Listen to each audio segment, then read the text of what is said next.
Okay. Leviticus 11 Laws about animals for food. The Lord spoke again to Moses and to Aaron, saying to them, Speak to the sons of Israel, saying, These are the creatures which you may eat from all the animals that are on the earth. Whatever divides a hoof, thus making split hoofs, and chews the cud among the animals that you may eat. Nevertheless, you are not to eat of these, among these which chew the cud, or among those which divide the hoof, the camel, for though it chews cud, it does not divide the hoof, it is unclean to you. Likewise, the saphan, for though it chews cud, it does not divide the hoof, it is unclean to you. The rabbit also, for though it chews cud, it does not divide the hoof, it is unclean to you. And the pig, for though it divides the hoof, thus making a split hoof, it does not chew cud, it is unclean to you. You shall not eat of their flesh, nor touch their carcasses, they are unclean to you. These you may eat, whatever is in the water, all that have fins and scales, those in the water, in the seas, or in the rivers, you may eat.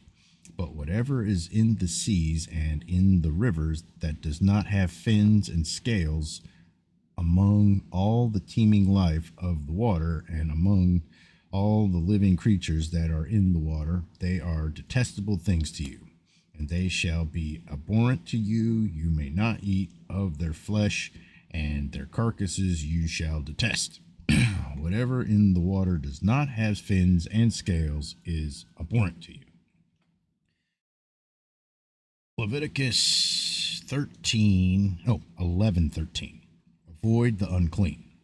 These, moreover, you shall detest among the birds. They are abhorrent, not to be eaten: the eagle, and the vulture, and the buzzard, and the kite, and the falcon in its kind, every raven in its kind, and the ostrich, and the owl, and the seagull, and the hawk in its kind, and the little owl, and the cormorant, and the great owl, and the white owl, and the pelican, and the carrion vulture, and the stork, the heron in its kinds, and the hoopoe, and the bat.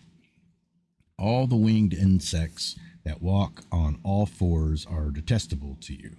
Yet these you may eat among all the winged insects which walk on all fours, those which have above their feet jointed legs with which to jump on the earth.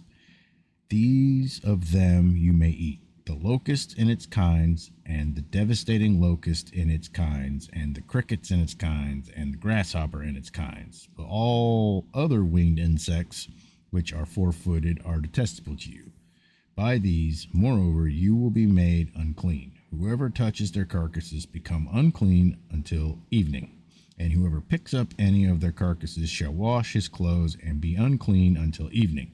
Concerning all the animals which divide the hoof but do not make a split hoof, or which do not chew cud, they are unclean to you. Whoever touches them becomes unclean.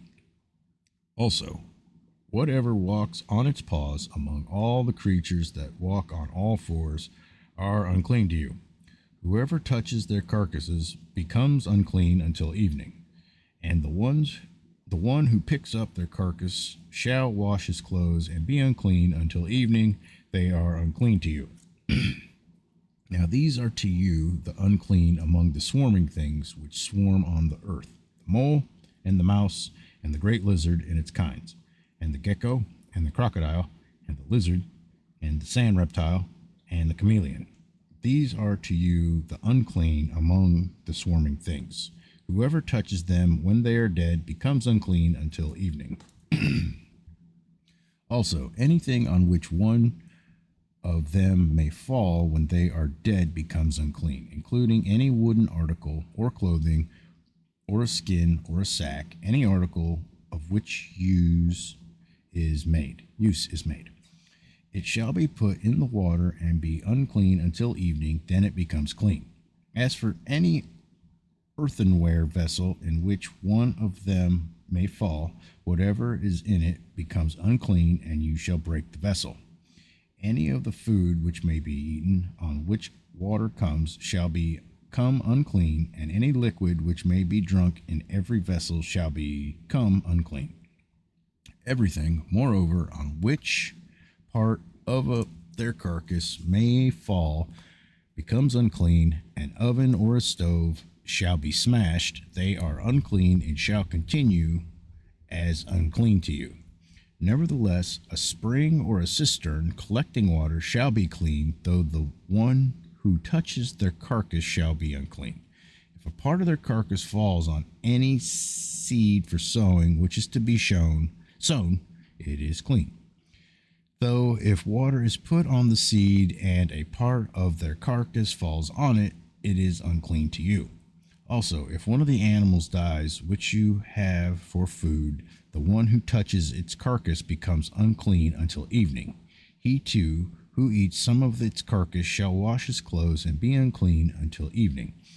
And the one who picks up the carcass shall wash his clothes and be unclean until evening. Now every swarming thing that swarms on earth is detestable, not to be eaten.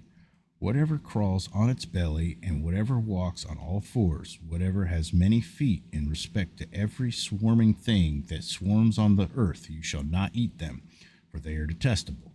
Do not render yourselves detestable through any of the swarming things that swarm, and you shall not make yourselves unclean with them, so that you become unclean. For I am the Lord your God. Consecrate yourselves, therefore, and be holy, for I am holy. And you shall not make yourselves unclean with any of the swarming things that swarm on the earth. For I am the Lord who brought you up from the land of Egypt to be your God. Thus you shall be holy, for I am holy. This is the law regarding the animal and the bird, and every living thing that moves in the waters, and everything that swarms on the earth, to make a distinction between the unclean and clean, and between the edible creature and the creature which is not to be eaten. That's it.